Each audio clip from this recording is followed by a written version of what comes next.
Friends, मैं नीशू कौशिक भागवंती सरस्वती विद्या मंदिर inter college Nai Mandi Muzaffarnagar से। आज हम कक्षा 11 के टॉपिक किसी पिंड का लिफ्ट में भार, यानी कि लिफ्ट में स्थित कोई वस्तु है या कोई मनुष्य है या कोई पिंड है, तो लिफ्ट की गति पर कैसे निर्भर करता है या कैसे परिवर्तित होता है, इसके बारे में डिस्कस करेंगे। यानी कि किसी पिंड, अगर कोई पिंड किसी लिफ्ट में है तो वो उसकी लिफ्ट की गति पर कैसे निर्भर करता है, उसका भार, इसके बारे में डिस्कस करेंगे। हम सब ये जानते हैं कि पृथ्वी प्रत्येक वस्तु को अपनी तरफ आकर्षित करती है और ये आकर्षण बल गुरुत्व बल कहलाता है। और किसी भी वस्तु को या पिंड को पृथ्वी जिस बल से अपनी ओर आकर्षित करती है, उस गुरुत्व बल को ही हम उस वस्तु का या उस पिंड का भार कहते हैं। और इसे हम W बराबर mg ये लिखते हैं, यानी कि किसी भी पिंड का भार W m इंटू जी, यानी कि उसके द्रव्यमान और गुरुत्वीय त्वरण के गुणनफल के बराबर होता है।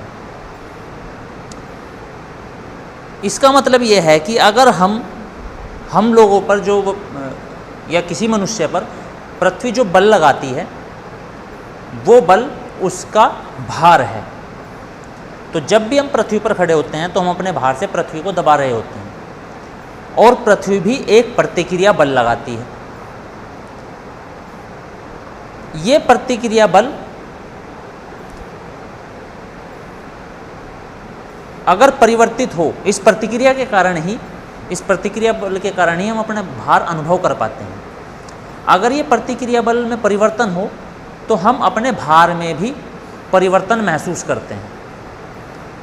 इसका मतलब ये है कि जो प्रतिक्रिया बल है वो हमारे द्वारा अनुभव होने वाले भार की माप है। तो इस प्रतिक्रिया बल के को ही हम आभासी भार या प्रभावी मान कहते हैं, प्रभावी भार कहते हैं। अब हम डिस्कस करेंगे कि यदि कोई पिंड या वस्तु किसी लिफ्ट में है तो लिफ्ट की गति के ऊपर वो किस प्रकार से निर्भर करता है, यानी कि लिफ्ट की गति के अनुसार वो कैसे बदलता है या उसका मान कैसे कब बढ़ता है कब घटता है। यानी कि किसी लिफ्ट के अंदर स्थित किसी पिंड या वस्तु का भार लिफ्ट की गति पर कैसे निर्भर करता है, इस बारे में डिस्कस करेंगे। हम ये मान लेते हैं कि एक कोई व्यक्ति है और वो व्यक्ति किसी लिफ्ट में एक भार तोलने वाली मशीन पर खड़ा है। ये एक व्यक्ति है और ये भार तोलने वाली मशीन पर खड़ा है।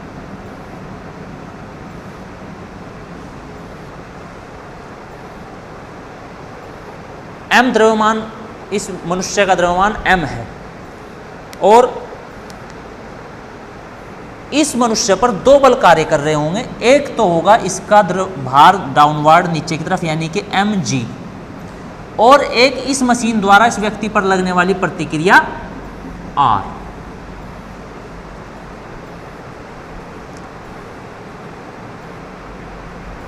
अब जो आभासी भार है वो इस लिफ्ट की गति पर किस प्रकार निर्भर करता है, उसके बारे में डिस्कस करेंगे। और इसमें चार स्थितियां हो सकती हैं। सबसे पहली स्थिति तो होगी जब लिफ्ट एक समान वेग से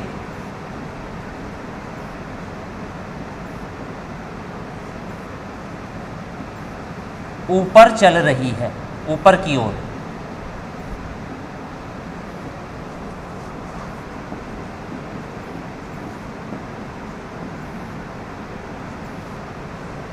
अगर ये एक समान वेग से ऊपर की ओर चल रही है, एक समान वेग से ऊपर की ओर चल रही है, तो इसका मतलब क्या है, इसके अंदर जो त्वरण है वो 0 है। तो न्यूटन के द्वितीय नियम को लगाएंगे यहाँ। न्यूटन के द्वितीय नियम से परिणामी बल F, परिणामी बल क्या होगा, ऊपर की ओर गति कर रही है, यानी कि R माइनस mg। क्योंकि प्रतिक्रिया बल ऊपर की तरफ है और भार डाउनवर्ड नीचे की तरफ है, दोनों बल विपरीत दिशा में है, गति ऊपर की तरफ है, इसलिए r माइनस एम जी लिखेंगे। r माइनस एम जी का मतलब क्या है कि परिणामी जो बल लगा हुआ है लिफ्ट पर is equals to m into a 0 है, तो r minus M G is equals to 0 या r is equals to M G. अब एम जी तो W है और R व्यक्त करता है आभासी भार को या प्रभावी भार को, और ये वास्तविक भार होता है, ये नियत रहता है, ये कभी परिवर्तित नहीं होता। प्रतिक्रिया जैसे बदलेगी ऐसे ही जो अनुभव आभासी भार है वो बदलेगा, यानी कि जो हमें भार अनुभव हो रहा है वो परिवर्तित होगा। तो इसका मतलब यह है कि इस कंडीशन में जो आभासी भार R है वो वास्तविक भार W के बराबर है। तो ये फर्स्ट कंडीशन है, यानी कि जब लिफ्ट एक समान वेग से ऊपर की ओर चलेगी उस स्थिति में आभासी भार वास्तविक भार के बराबर होगा। दूसरी कंडीशन, जब लिफ्ट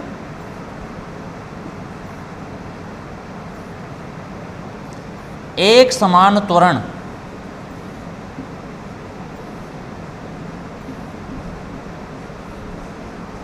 ए से ऊपर की ओर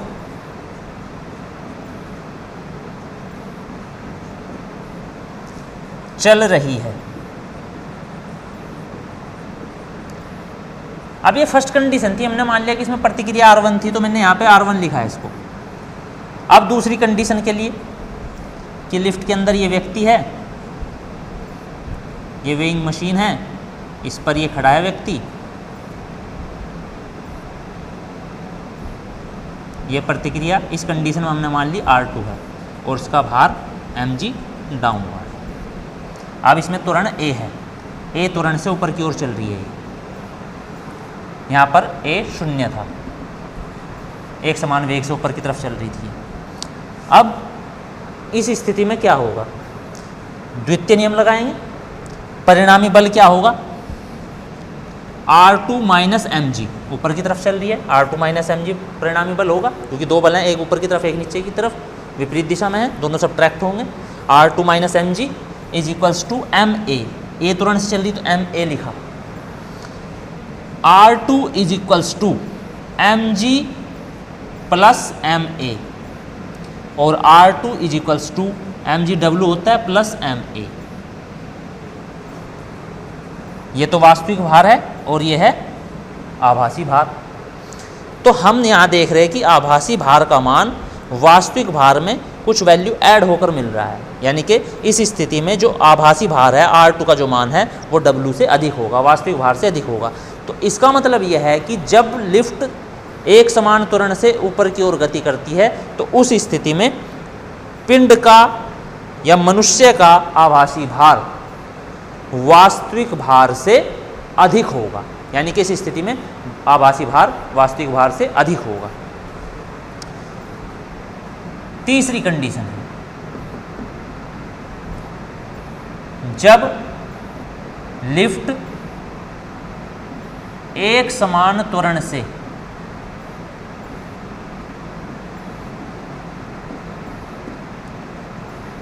नीचे की ओर चल रही है, इस स्थिति में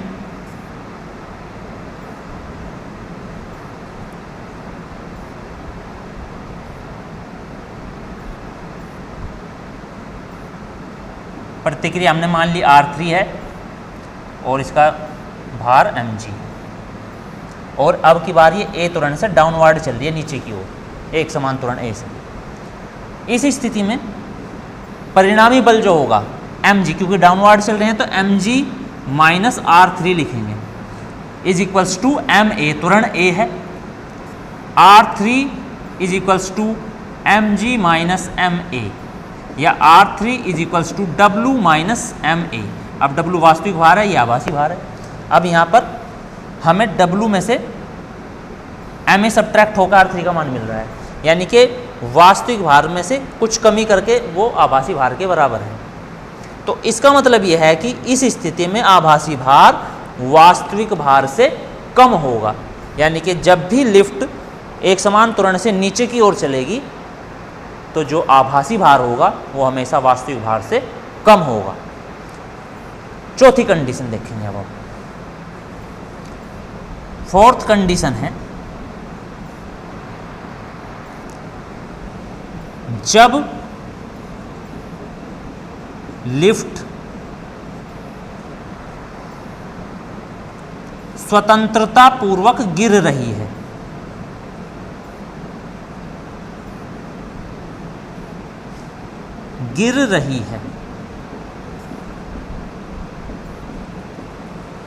इस स्थिति में क्या होगा? अब इस स्थिति को भी देखते हैं हम।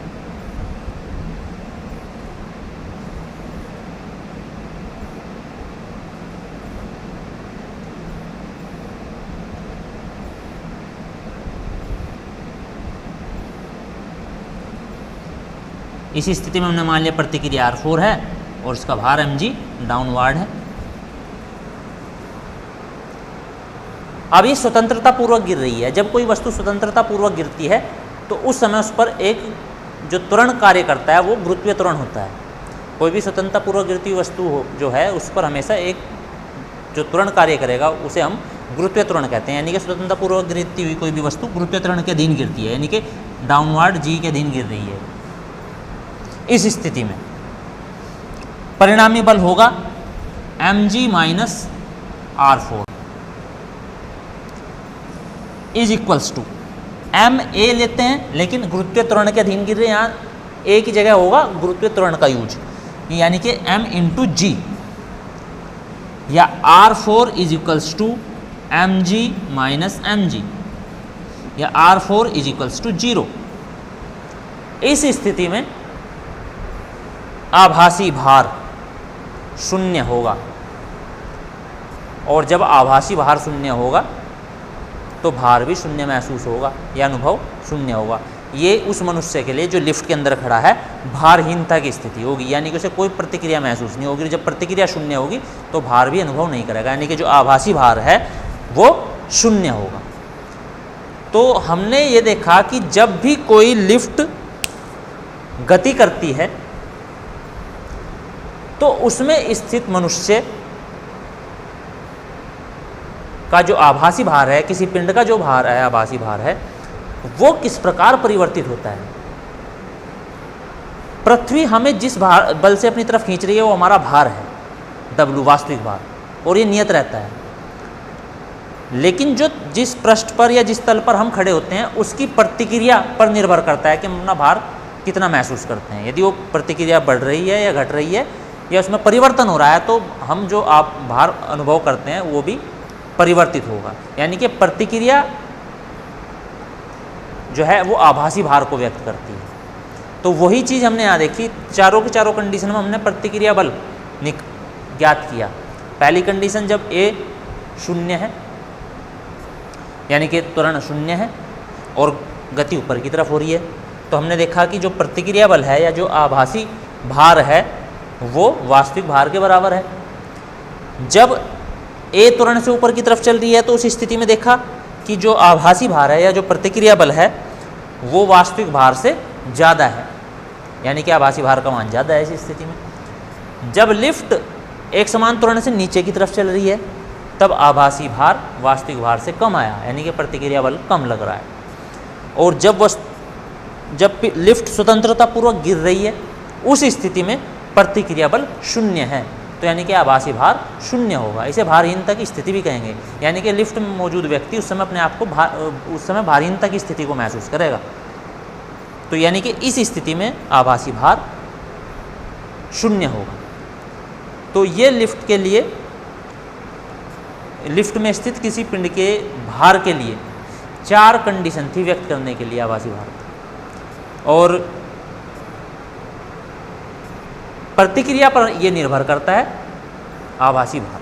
अब इसके बाद हम थोड़ा सा प्रतिक्रिया बल, यानी कि जिसके लिए हमने पढ़ी है, उसे थोड़ा सा और डिस्कस करेंगे।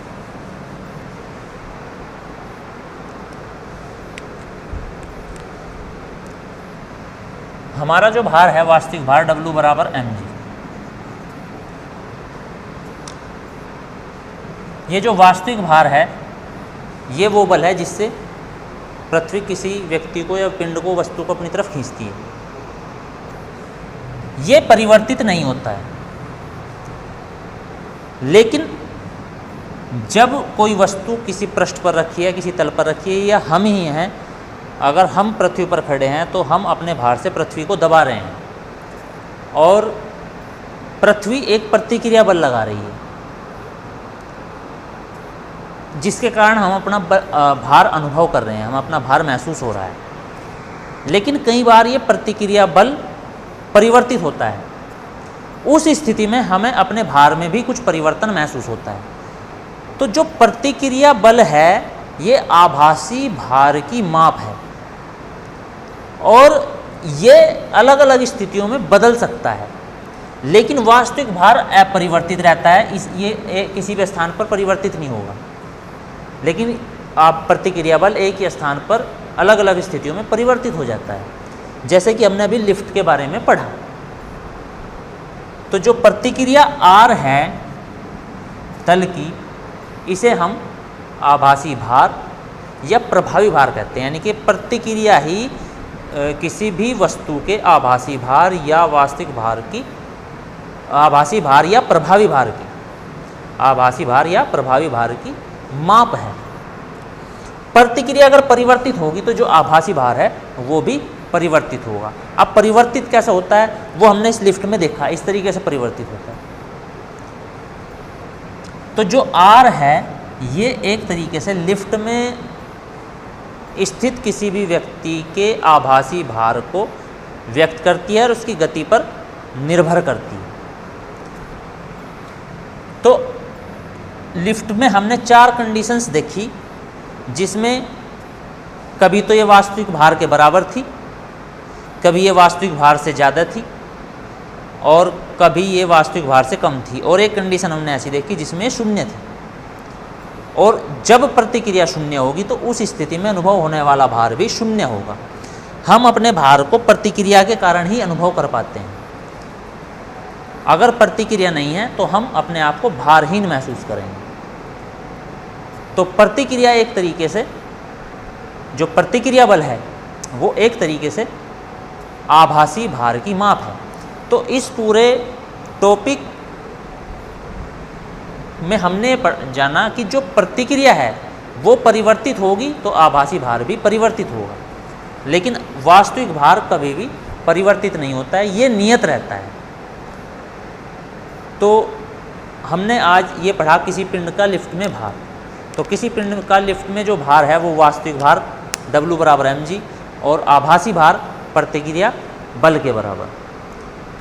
वास्तविक भार बदलता नहीं है, प्रतिक्रिया बल बदलता रहता है, इसलिए आभासी भार भी परिवर्तित होगा। और 4 प्रकार से हमने परिवर्तन देखा। यही हमारा आज ये टॉपिक था।